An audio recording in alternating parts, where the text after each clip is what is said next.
Olá, eu sou a professora Fernanda e estamos dando continuidade à nossa disciplina de Formação Sociohistórica Brasileira.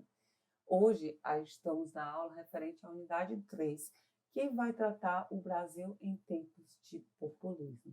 Então, nessa unidade, a gente vai refletir sobre os momentos históricos do Brasil marcado por esse modelo populista do governo, no qual as lideranças políticas buscavam apoio popular e defendiam medidas que atendiam os interesses da população.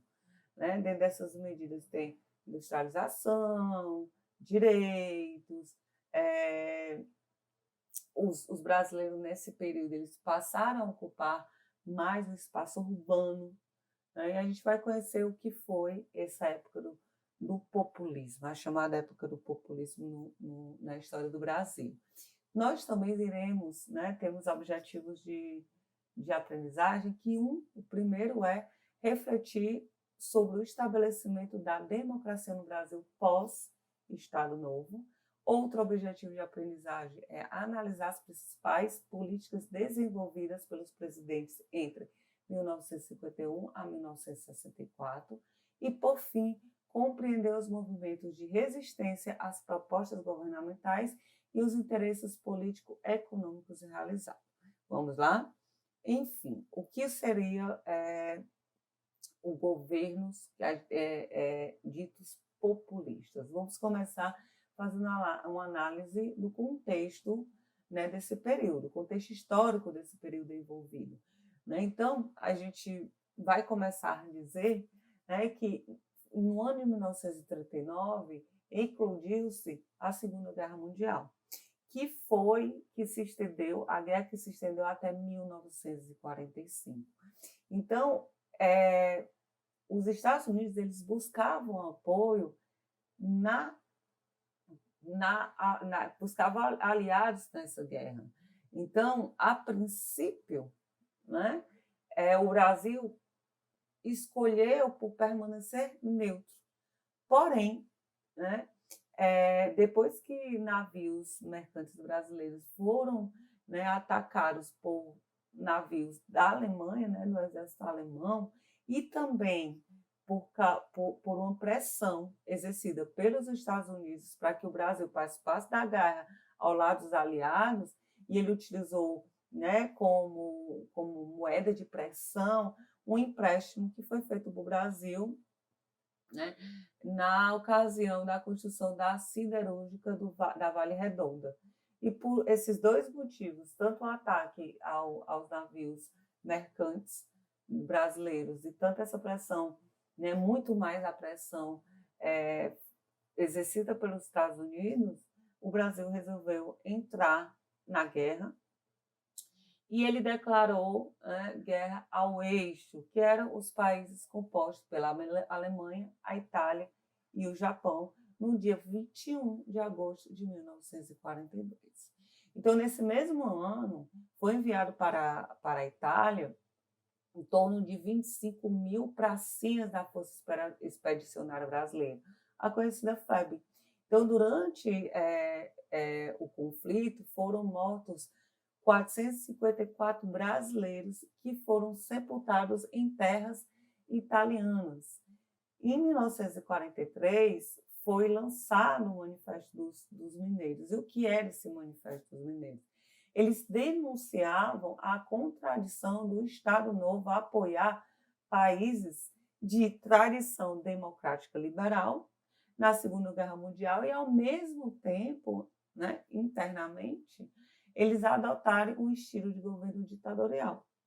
E com a vitória dos países aliados em 1945, que marcou o final da Segunda Guerra Mundial, e esse retorno desses soldados da Força Expedicionária Brasileira, né, movimentos sociais que estavam a favor da redemocracia, né, do país entraram em evidência, eles começaram a aparecer com mais veemência. Então, Getúlio Vargas, diante disso, determinou a realização de eleição presidencial para o final do mesmo ano e prometeu, assumiu o compromisso de não participar dessa vez dessas eleições. Então, houve um movimento também que defendia a permanência de Getúlio Vargas no poder, é o chamado movimento querenismo, acho que está aqui pronto, querenismo, que ele postulando o adiamento das eleições e a indicação do mesmo para a presidência quando essas fossem marcadas. Eles queriam que o Getúlio Vargas concorresse novamente às eleições. Mas, no dia 29 de outubro de 1945, o Palácio do Governo foi cercado por militares e forçou a renúncia de Getúlio Vargas da presidência. Então, com a saída de Getúlio Vargas do poder, com a renúncia de Getúlio Vargas, foi iniciado no Brasil o processo de redemocratização. Então, e foi marcado especialmente pela independência entre poderes executivos, legislativos e judiciários que não haviam, né, na época da ditadura, e liberdade de criação e funcionamento de partidos políticos. Foram convocadas novas eleições com a adoção do voto direto e de previsão de elaboração de uma nova constituinte pela Assembleia Nacional. Então, os partidos que foram criados nesse período foram a UDN, o PSD, o PTB e o PSB. A União Democrática Nacional, ou seja, a UDN, era composto por opositores de Getúlio Vargas, que eram segmentos da elite brasileira, que eram os banqueiros, empresários, os donos de meios de comunicação, os intelectuais que defendiam o liberalismo econômico, né, que é a ideia de intervenção mínima do Estado na economia, e também a abertura para o capital estrangeiro e o alinhamento à política dos Estados Unidos. Então, alguns nomes importantes, né, da UDN eram Carlos Lacerda, Antônio Carlos Magalhães, José Sarney, Assis Chateaubriand e Roberto Marinho. Vocês podem ver que muita gente da imprensa, políticos e gente da imprensa, né? Carlos Lacerda, Assis Chateaubriand, Roberto Marinho, eram pessoas que buscavam maior liberdade nos meios de comunicação e, sobretudo, né, liberdade econômica, seguindo o modelo da política econômica dos Estados Unidos. Já o Partido Social Democrático, ele reunia os antigos interventores do Estado Novo. Então, era uma política com influências regionais, né, que era dono de indústria, de grandes proprietários de terra, banqueiros ligados, especialmente banqueiros ligados a Getúlio Vargas. Então, seus principais eleitores se localizavam distante dos grandes centros do Brasil, né? Então, ele constituía uma robusta base eleitoral, né? Quem é que estava ali, né? Ulisses Guimarães, Juscelino Kubitschek, Tancredo Neves eram os principais nomes deste partido, né? Eles apoiavam no mito que Getúlio Vargas seria o pai dos pobres, né? Eles almejavam conquistar apoio dos sindicatos, né, dos eleitores provenientes da classe operária, devido aos grandes, né, avanços que teve na legislação trabalhista na época de Getúlio Vargas, a gente viu na unidade anterior, e eles defendiam um nacionalismo econômico existente de um forte, e a existência de um forte Estado interventor, ou seja, para continuar do jeito que estava, né? O Partido Comunista Brasileiro, o PCB, ele reunia mais artistas, estudantes, intelectuais, eles tinham uma atuação e influência mais no eixo Rio-São Paulo, né? Aí temos nomes como Caio Prado Júnior, Cândido Portinari, Graciliano Ramos, Jorge Amado, Luiz Carlos Prestes, Mário Lago, Oscar Niemeyer, e eles foram, esses nomes, né, constituídos de arquitetos, escritores, pintores, estudantes intelectuais, músicos também, eram os principais nomes relacionados ao Partido Comunista Brasileiro, o PCB. No ano de 1946, foi promulgada a tão esperada nova Constituição Brasileira, que foi considerada até aquela data uma das mais democráticas do país. Algumas das suas principais características foram a autonomia dos municípios e estados, fazendo jus à República Federativa do Brasil, também o estabelecimento do voto direto e secreto e dos partidos considerados perigosos para a nação, ou seja, caçar esses partidos que eram ditos perigosos, à nação.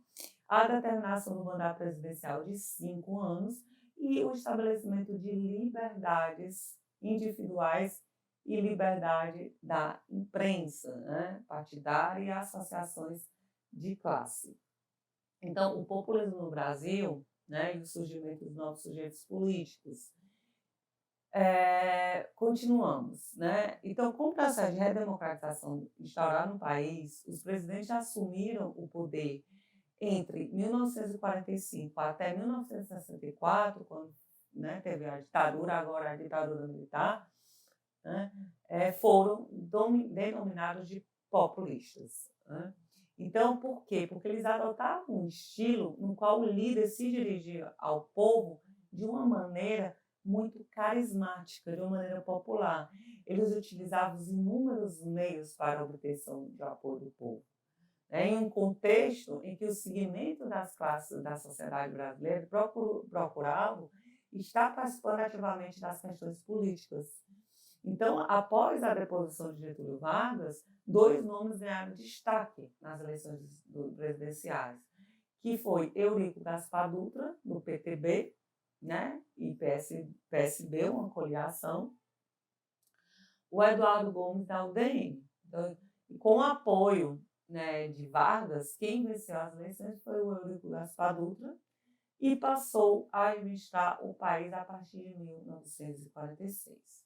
Após a Segunda Guerra Mundial, o mundo passou a viver um período chamado período da Guerra Fria, que foram constituídos o mundo em 2 blocos antagônicos, que eram uns de um lado, era os Estados Unidos, e que eram os países defensores do capitalismo, e do outro lado, o outro bloco era a União Soviética, a União das Repúblicas Socialistas Soviéticas, que eram países adeptos ao socialismo. E o governo de Dutra ele foi marcado pela aproximação do ideário político-econômico norte-americano e com o rompimento total com a União Soviética. Então, especialmente a partir de 1947, há uma aproximação do Brasil em relação às políticas estadunidenses e uma ruptura em relação à política, aos ideais da política da União Soviética. Então, o governo brasileiro ele colaborou com o estabelecimento de grandes empresas no país a partir da criação de incentivos fiscais. E, além disso, ele decretou o fechamento de um partido, que era o Partido Comunista Brasileiro, e a eventual cassação dos seus filiados, que tinham algum tipo de mandato parlamentar. E ele se baseava num artigo dessa Constituição, conhecida até então como a Constituição mais democrática do Brasil, a Constituição de 1946, que orientava, como a gente já disse antes, o fechamento de partidos políticos considerados nocivos à segurança nacional brasileira.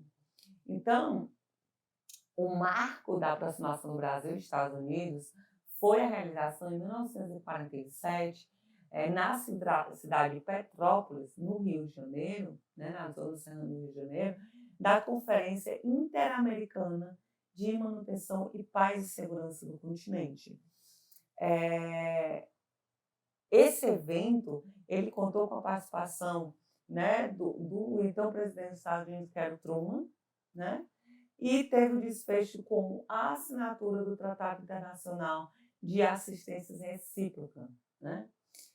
E também opa, aqui, não, continuando.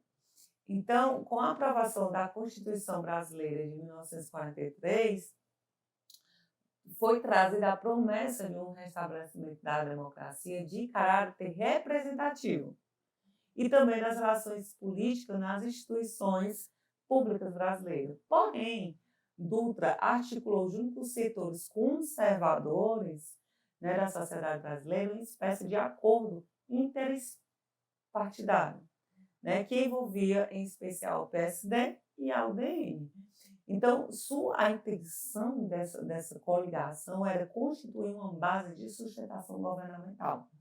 Ou seja, essa iniciativa ela não contou com o apoio do PTB, né, porque foi neutralizado, né, com a influência varguista, e possibilitou, né, o rompimento desse partido e de Getúlio Vargas com o governo.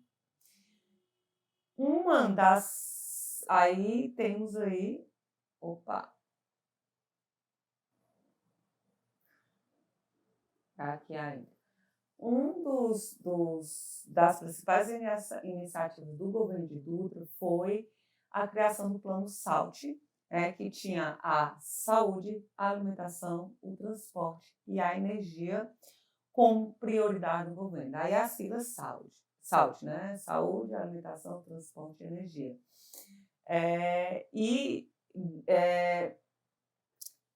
Ele tinha, né, como ponto principal, como alicerce do seu governo, esse plano, né? Porém, né, devido à grande inflação, o país enfrentou uma crise econômica no qual o povo foi perdendo seu poder de compra. Então, a pavimentação da rodovia de São Paulo, a instalação da Companhia Hidroelétrica do São Francisco, a instalação da Escola Superior de Guerra, foram algumas obras, né, que foram desenvolvidas pelo governo de Dutra. Em 1948, né, em uma perspectiva de política intervencionista, né, o governo de Dutra ele estabeleceu a missão AMBIC. O que era isso? Foi uma comissão técnica mista encarregado de identificar na economia brasileira, né, os problemas, né, dessa economia brasileira e atentando para a possibilidade da utilização de recursos externos, né, no segmento do petróleo, né.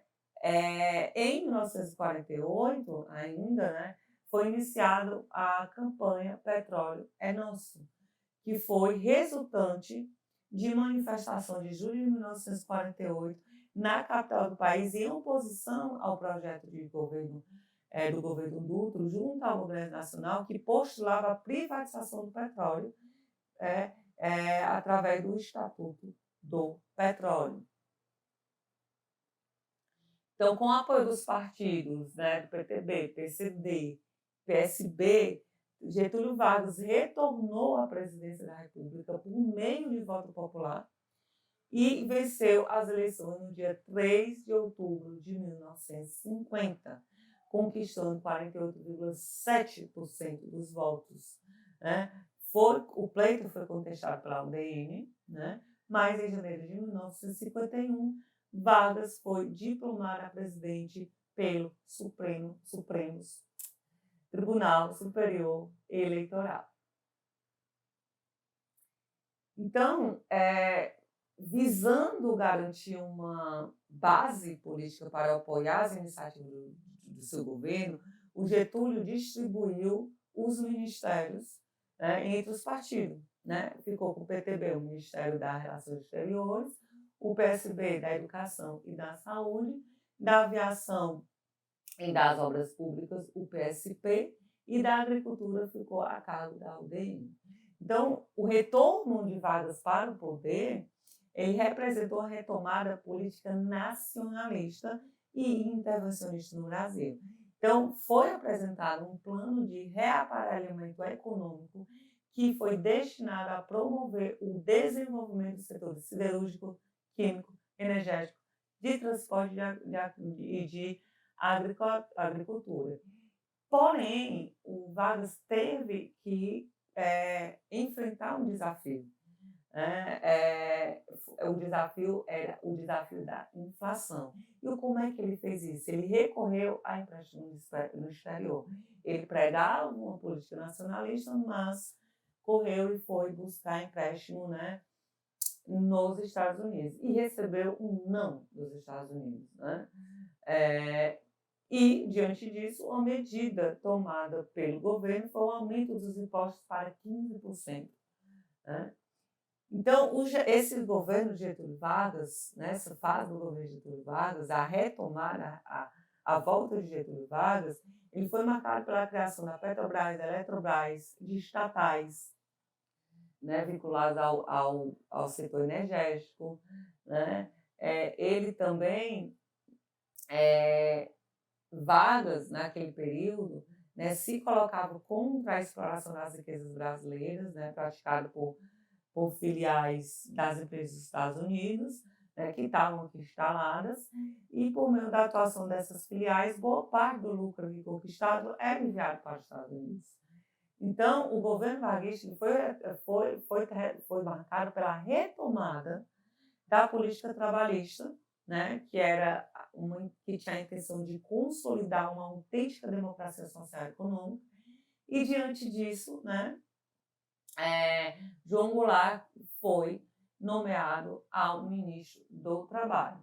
Então, e mesmo enfrentando um período intenso de greve, ele defendeu um reajuste de 100% do salário mínimo e deu ao povo melhores condições de adquirir os bens de consumo. Né? O que veio a ser aprovado no dia 1º de maio de 1954, que é o Dia do Trabalhador. Então, a criação de estatais e políticas trabalhistas do governo de Vargas deixaram claro o delineamento nacionalista, mas eles provocaram bastante incômodo na elite brasileira, né? Que eles eram identificados mais com essa perspectiva liberal, sem intervenção, né, do Estado na economia. Então, Carlos Lacerda, um jornalista que era integrante da UDN, ele se tornou um dos principais opositores do governo de Vargas. Ele afirmava que o governo não estava empenhado em levar adiante a escravização do país e a corrupção política. Né? Estava empenhado a levar a escravização. No dia 5 de agosto de 1954, Carlos Lacerda sofreu um atentado. Não morreu, mas quem estava perto dele, o Major Rubens, morreu. Né? Então, as investigações se descobriu que o Gregório Fortunato, que era chefe da Guarda Nacional, foi o mentor, né, desse crime. Então, esse acontecimento associado ao aumento do salário mínimo, né, que as elites eram contra, lógico, né, em maio do mesmo ano, foi, né, suficiente para que os opositores de Getúlio Vargas pedissem a renúncia. Né? Diante disso, Getúlio Vargas resolveu tirar a própria vida. No dia 24 de agosto de 1954, ele difere um tiro no seu coração. E antes disso, ele vai elaborar uma carta-testamento, no qual relata a sua derrocada diante de grupos nacionais e internacionais que para eles tinham o desprezo por sua luta pelo seu povo, especialmente a sua luta em favor da classe mais humilde da população brasileira. Então, o suicídio de Getúlio Vargas, ele provocou um entarnecimento popular,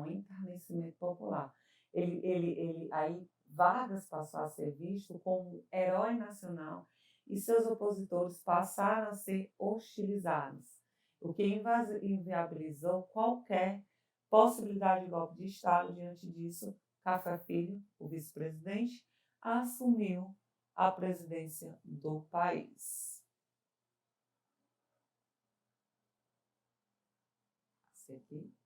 Aqui, vamos lá.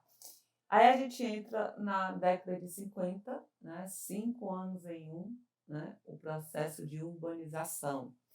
Após o Getúlio Vargas, né, o suicídio de Getúlio Vargas, os maiores partidos políticos do Brasil, nos anos de 1950, que era o PSD e a UDN, eles ensaiaram a criação de uma candidatura que se unisse em torno de partidos de centro-direita, que visava inviabilizar a eleição de presidente de feição radical, como era Vargas.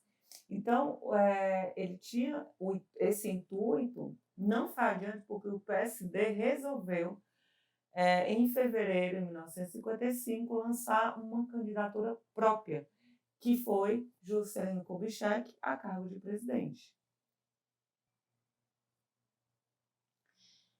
E naquele tempo, você votava tanto para presidente quanto para vice-presidente, né? E o vice-presidente foi João Goulart. Então, a vitória de Juscelino ele ficou conhecido como golpe preventivo ou o contra-golpe, porque quando terminou as eleições, a UDN procurou impugnar o resultado das eleições, afirmando que o Juscelino não havia conquistado a maioria absoluta dos votos, né? Que conquistou 36%, né? Não era a maioria absoluta, que é 50 mais 1. Né? Mas não deu certo, porque um levante militar garantir os eleitos, presidente e vice-presidente eleito, tomasse posse no dia 31 de janeiro de 1956. Aí você pode perceber que o Brasil, né, durante toda a sua história, foi constituído por golpes. Esse é um golpe para evitar um golpe, né, que foi um golpe militar para garantir agora, desta vez, a eleição, né, assumir o presidente eleito no cargo da presidência da República. E o governo de Juscelino Kubitschek? O governo de Juscelino Kubitschek ele foi marcado por iniciativas que trouxeram um profundo desenvolvimento do Brasil. Teve investimento no processo econômico, né? Teve incentivos no processo econômico. Eles fortaleceram a industrialização do Brasil. Tinha um slogan que era 50 anos em 5, ou seja, o Brasil iria desenvolver 50 anos em 5. Ele prometia, Juscelino Kubitschek, fazer com que o país superasse definitivamente a questão, né, agrária, ou seja, o Brasil até então era um país em sua face agrária, e tornasse um país urbano e industrializado. E para que isso fosse possível, ele fez, né, mesmo ano que ele tomou posse, em 56, ele lança as diretrizes gerais do Plano Nacional de Desenvolvimento, que é conhecido mais como Plano de Metas. O plano de reforma, que foi esse plano que foi implementado por Juscelino, ele previa investimento nas áreas estratégicas para o desenvolvimento econômico do país, com especial atenção nos setores de infraestruturas, rodovias, hidroelétricas e aeroportos. E também, sobretudo, a industrial. Então, com a maioria do Congresso Nacional, o presidente conseguiu garantir a aprovação desse plano de metas. Então, por conta de várias conquistas realizadas pelo governo de Juscelino, esse período ficou conhecido como Anos Dourados. E houve um aumento de 300% de pavimentação de estradas e rodovias. Teve um crescimento nas indústrias, o aumento do produto interno bruto, que passou a ser 8%. Houve uma elevação da renda per capita, que passou a ser 34%. Um reajuste no salário mínimo, que passou a ser anual. E a gestão também foi marcada pela criação de siderúrgicas, né, e hidroelétricas, principalmente a de Furnas e a da Três Marias. Ele teve a construção de rodovias que ligavam algumas regiões do país, por exemplo, de Belém a Brasília, a Regis Bittencourt, né, também, e a ampliação da produção do petróleo. E uma das grandes iniciativas do Juscelino, ele foi planejar e construir Brasília como a nova sede do governo federal, até então localizado no Palácio do Catete, na cidade do Rio de Janeiro. Então, ele contou com empréstimo, aí eu quero que vocês prestem atenção a essa informação, porque ele contou com empréstimos internacionais e inaugurou Brasília no dia 21 de abril de 1960. E essa Brasília foi construída mais com investimentos externos. Grave essa informação. Então, para alcançar os objetivos propostos pelo seu governo, que era especialmente equipar as indústrias do Brasil, ele contou com o investimento do capital estrangeiro, e especialmente de grandes empresas como a General Motors, Ford, Volkswagen. E para atrair investidores, o governo brasileiro adotou taxa cambial favorável, o que facilitou a remessa de lucros para o exterior. Então, os sucessores de Juscelino Kubitschek, por causa desse investimento estrangeiro, eles receberam um país extremamente desenvolvido, de fato, com a economia de maior dimensão, mas ao mesmo tempo com a alta inflação de 40% e uma dívida externa estratosférica. Então, apesar de apresentar os melhores indicadores, né, de sociais, isso não se pode negar, que foi a diminuição da taxa de mortalidade infantil, a melhoria da expectativa de vida do brasileiro, a diminuição do alfabetismo, né, no campo econômico, né, tanto nos aspectos interno e externo, Getúlio Vargas deixou o país numa situação bastante fragilizada. Então, a dívida externa dobrou e o déficit da balança comercial atingiu uma proporção que fez com que os credores internacionais perdessem a confiança no pagamento da dívida pelo país. Então, nesse contexto, houve uma desvalorização de salários, uma realização de greves pelos trabalhadores e a indignação de empresários por causa do baixo crédito. Então, aproveitando disso, a UDN liderou uma forte oposição do governo, alegando que o mesmo praticava corrupção e defendendo, por isso, a abertura das investigações por meio de CPI. Juscelino Kubitschek até hoje é lembrado por sua competência em liderar conflitos e pelo equívoco de não conseguir articular bem a política de desenvolvimento e com uma proposta de economia estável. Aí entramos em outra era, que é Jânio Quadros e João Goulart. Então, a trajetória política de Jânio Quadros, que foi sucessor de Juscelino Kubitschek, foi marcada por uma rápida ascensão. Ele, antes de se tornar presidente, ele foi vereador, prefeito e governador de São Paulo. Ele tinha uma promessa de defender os bons costumes, combater a corrupção, e ele usava a expressão varrer toda a sujeira da administração pública. Esse era o lema de Jânio Quadros. E ele conquistou a admiração das classes, né, conservadoras do país e garantiu as eleições com 48% dos votos. Foi a maior votação até então recebida por um candidato à presidência. Com um estilo bem carismático e populista, lembrando que estamos abordando governo de caráter populistas, o Jânio Quadros ele ganhou a simpatia e o apoio da classe média por diversos moralistas e de combate à corrupção. Ele também teve o apoio da elite por sua posição contra os sindicatos e ele era considerado conservador por se colocar contra o comunismo. Ele representava um governo com propostas revolucionárias, que postulavam as ações que inserissem o Brasil em uma nova etapa de progresso, livre da inflação, por meio de uma democracia plena. Jânio foi, então, candidato à presidência do PTM com o apoio da UDN. Ele assumiu a presidência da República no dia 31 de janeiro de 1961. Sendo que ele já começou, né, trazendo uma antipatia, porque ele começou a implicar com coisas até então irrelevantes. Né? Ele proibiu a briga de galos briga de galos, ele proibiu a corrida de cavalos em dias úteis, ele proibiu o uso de biquíni, então foram algumas medidas de caráter moralista feito por Jânio Quadros. Então, no aspecto econômico, o governo de Jânio Quadros ele foi marcado pelo descontrole em relação à dívida externa e aumento da inflação. Ele foi orientado pelo, lógico, quando você deve, né, para externamente, você fica à mercê do Fundo Monetário Internacional, mais conhecido como FMI.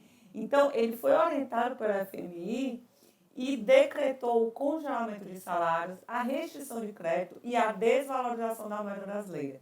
Então, tais iniciativas não foram capazes de combater a inflação e impactando diretamente na vida da população brasileira menos favorecida, e o que causou enorme descontentamento. Então, no campo político, ele teve que também enfrentar alguns problemas, né? A oposição de boa parte do Congresso Nacional, colocando em risco as aprovações de suas propostas.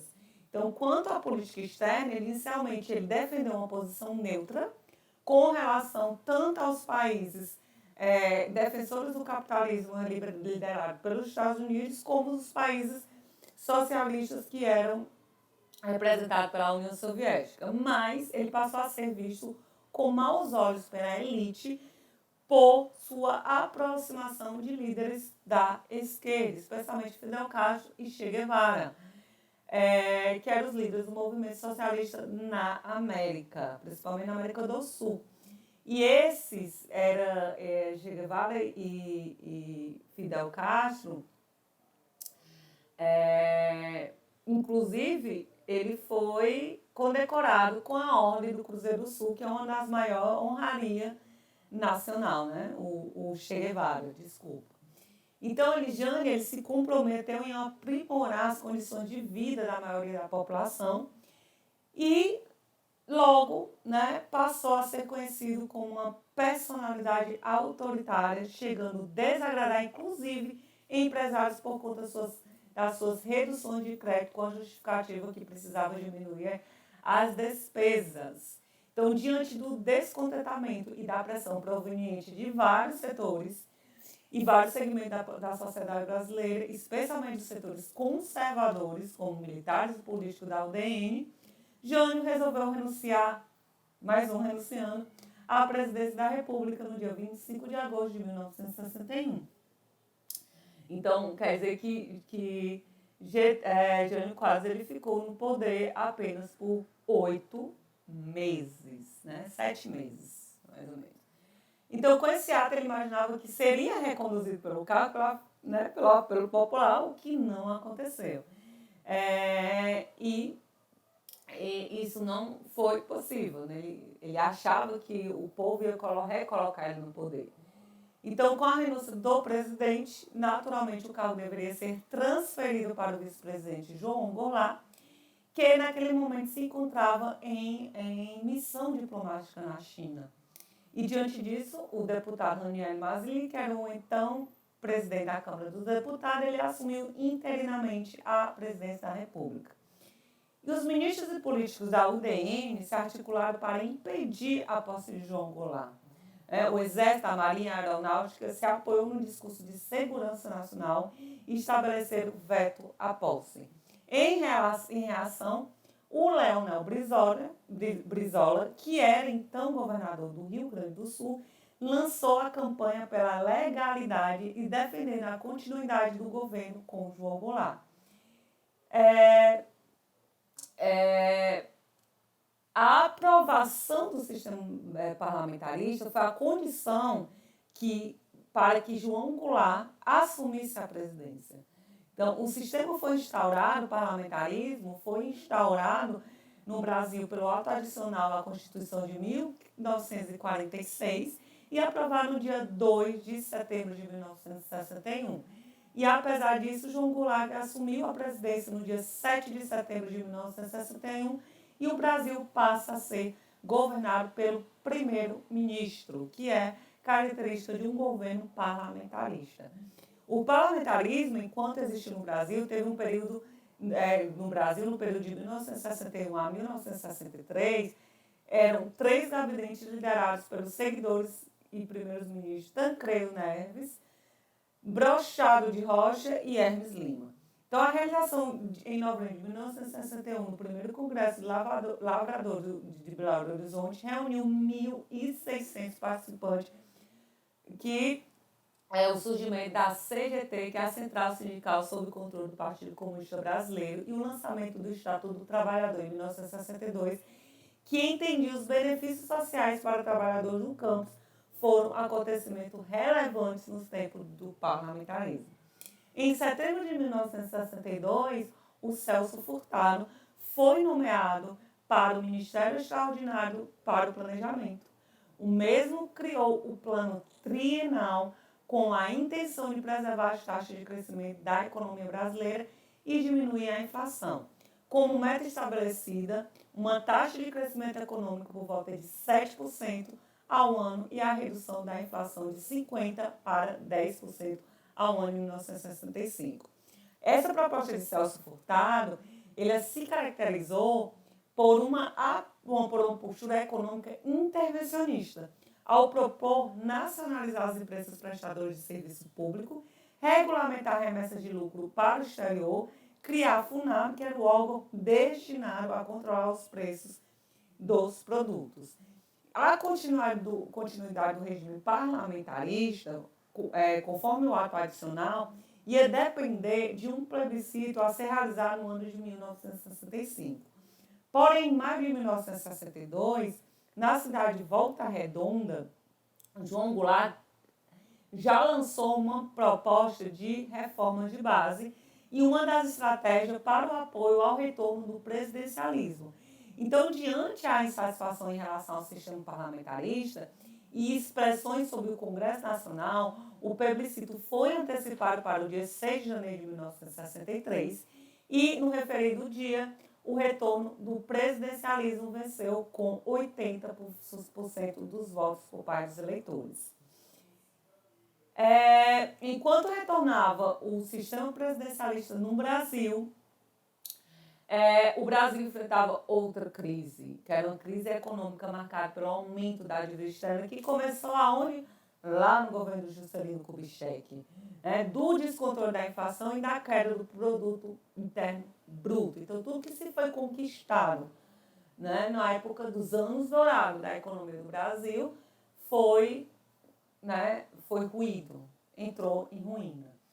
Então, o governo João Goulart, ele almejava a valorização do ensino público de todos os níveis e do magistério, se apoiando no método Paulo Freire de alfabetização e propôs o combate ao analfabetismo no país.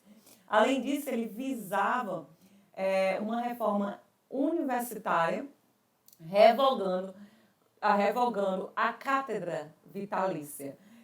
No âmbito político, João Goulart, ele defendia reformas eleitorais que correspondiam à ampliação do direito do voto, que é a inclusão de analfabetos e os militares de baixa patente e legalizar também o Partido Comunista Brasileiro. O plano trienal, ele serviu como proposição para as reformas de base, que era a agrária, tributária, e financeira. Então, tais reformas para o governo federal colaboraria efetivamente com o desenvolvimento do capitalismo progressista e nacional, modernizando e diminuindo as diferenças sociais por meio da atuação direta, intervenção do Estado. Mas o plano trienal não obteve sucesso.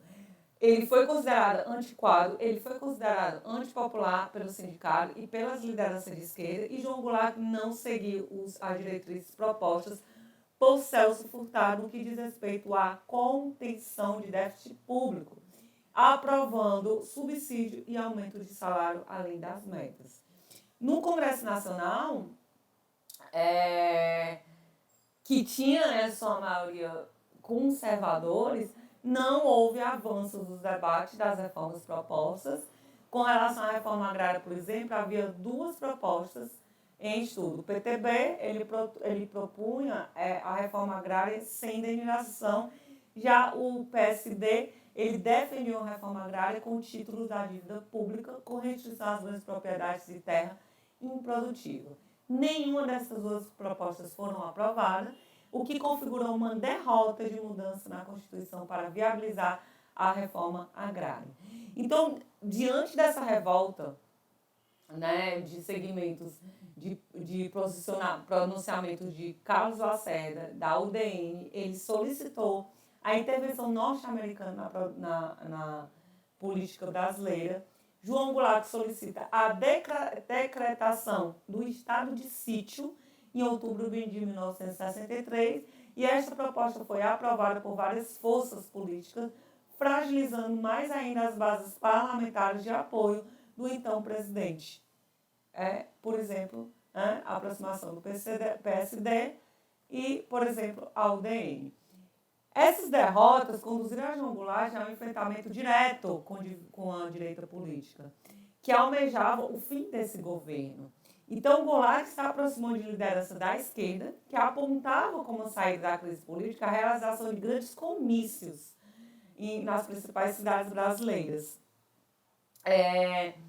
E visava conquistar a mobilização do povo e, consequentemente, pressão sobre o Congresso Nacional. Em 3 de maio de 1964, João Goulart, diante de tensões políticas e sociais e militares, participou de um comício na Central do Brasil, no Rio de Janeiro, que defendeu as reformas de base. Aí eu vou ler o que ele disse, porque isso é ponto-chave, né, que vai culminar em sua queda. Ele falou isso no referido comício. Aqui estão, meus amigos trabalhadores, vencendo uma campanha de terror ideológico e sabotagem, cuidadosamente organizado para impedir ou perturbar a realização deste memorável encontro entre o povo e seu presidente na presença das mais significativas organizações operárias e lideranças populares deste país. O caminho das reformas é o caminho do progresso, pela paz social. Reformar é solucionar pacificamente as contradições de ordem econômica e jurídica superada pelas realidades do tempo em que vivemos. Sei das reações que nos esperam, mas estou tranquila acima de tudo, porque sei que o povo brasileiro já está amadurecido e não faltará com seu apoio às medidas do sentido popular e nacionalista. E isso incomodou. Né? Uma política voltada para reformas de base, uma política voltada para a classe baixa da população, pela classe operária. E no dia 19 de março de 1964, grupos de oposição ao governo de João Goulart, de origem conservadora, que é pessoa da classe média e da burguesia, organizaram uma manifestação contra as propostas da referida reforma de base. O referido evento foi nomeado de Marcha da Família com Deus pela Liberdade, agregando milhares de pessoas nas ruas de São Paulo. E liberdade entre aspas, porque essa marcha foi o começo do que a gente ficou conhecido do período mais sem liberdade que esse país viveu, que foi o período da ditadura militar. No dia 30 de março de 1964, Goulart discursou para 2.000 integrantes no Automóvel Clube do Rio de Janeiro e, na ocasião, ele afirmou que não admitia golpe de grupos reacionários e o golpe almejado deveria ser o da reforma de base. Mas, no dia 31 de março de 1964, as tropas de Minas Gerais e São Paulo ocuparam as ruas e decretaram a deposição do João Goulart, que saiu de Brasília e partiu para o Rio Grande do Sul, pensando em organizar uma resistência ao golpe, mas desistiu com medo de ocasionar uma possível guerra civil. E ele foi para o Uruguai. E com a queda de João Goulart, o presidente da Câmara dos Deputados, Ranieri Mazzilli, ele assumiu inteiramente a presidência de novo e logo depois conduziu os militares a ela. Então, os grupos, né, que articularam o golpe militar, eles compreendiam por setor da UDN, das Forças Armadas, dos empresários e lideranças ligados ao Instituto de Pesquisas, estudos sociais, à instituição de ação democrática, governador de oposição, organizações católicas conservadoras e também contou com o apoio da Embaixada dos Estados Unidos. A intervenção militar se autodenominava de cunho democrático, fundamentada na Constituição brasileira, contrária a ameaças comunistas, e começaria ali o período mais sombrio da história do nosso Brasil, que foi a ditadura militar, que começou em 64, que vai ser tema da nossa próxima aula da unidade 4. Até lá!